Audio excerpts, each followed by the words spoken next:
Good morning.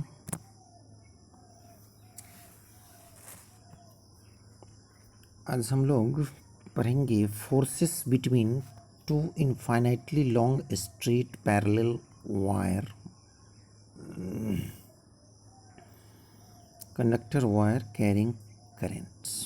ठीक है, दो पैरेलल करंट कैरिंग कंडक्टर है जिसमें सेम डायरेक्शन में करंट फ्लो कर रहा है। अब इसके बीच जो है कैसा मैग्नेटिक फोर्स लगेगा, ठीक है, यही फाइंड करना है। अब यहाँ पर हम क्या करते हैं, consider two infinitely long parallel conductors carrying currents I1 and I2 in the same direction in the above figure. बस यही दिखाया है।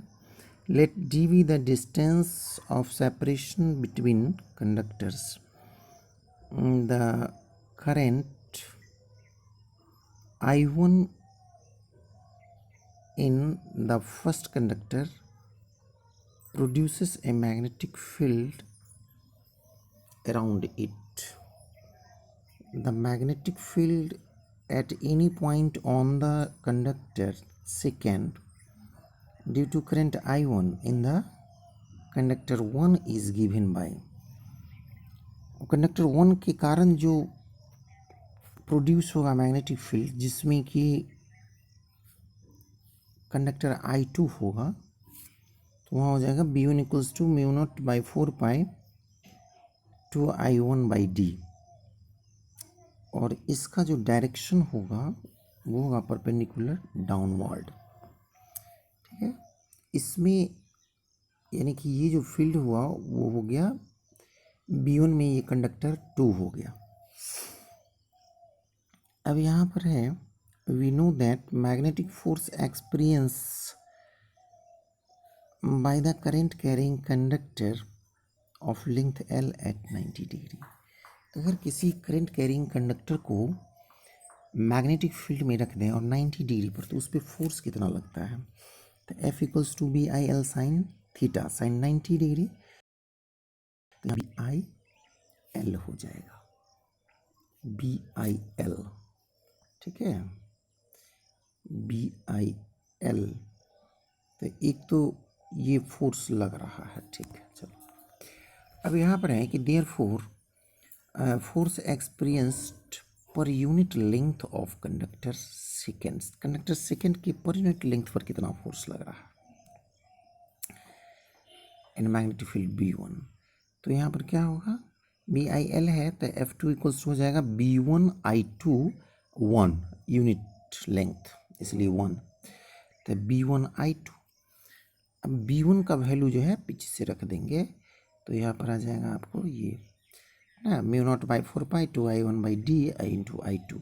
तो ये आ गया mu naught by 4 pi two I1 I2 by D, ये आ गया फोर्स। ठीक है, तो by using Fleming's left hand rule, Fleming's left hand rule याद करो, Fleming's left hand rule, Fleming's left hand rule. ये मिडिल फिंगर है, यहाँ पर करंट है, ये है मैग्नेटिक फील्ड,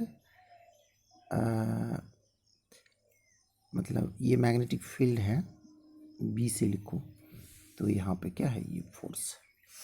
तो इस तरह से जो है फ्लेमिंग्स लेफ्ट हैंड रूल। अब फ्लेमिंग्स लेफ्ट हैंड रूल का जब यूज़ करेंगे तो कंडक्टर 2 पर जो फोर्स लग रहा है, direction of F1 towards the conductor 1, conductor 1 की तरफ इसका डायरेक्शन होगा। Similarly the force experienced per unit length of conductor 1 in the magnetic field B2। अब अगर सेकेंड कंडक्टर से करंट I2 पास कर रहा है तो वहाँ से B2 मैग्नेटिक फील्ड प्रोड्यूस होगा, तो B2 में हो जाएगा कंडक्टर I1, मतलब फर्स्ट कंडक्टर।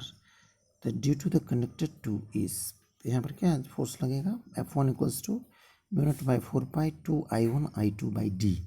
तो यहाँ भी सेम आ जाएगा। ठीक है, by using Fleming's left hand rule to conductor 1, the direction of F1 towards the conductor 2 है ना, तो एक का डायरेक्शन हो गया इधर और एक का डायरेक्शन ये हो गया ना। इसका मतलब हो गया कि दोनों इक्वल एंड अपोजिट डायरेक्शन में लग रहा है। So the force pull the two conductors towards each other, एक दूसरे को क्या करेगा, वो अपनी ओर खींचेगा, ठीक है।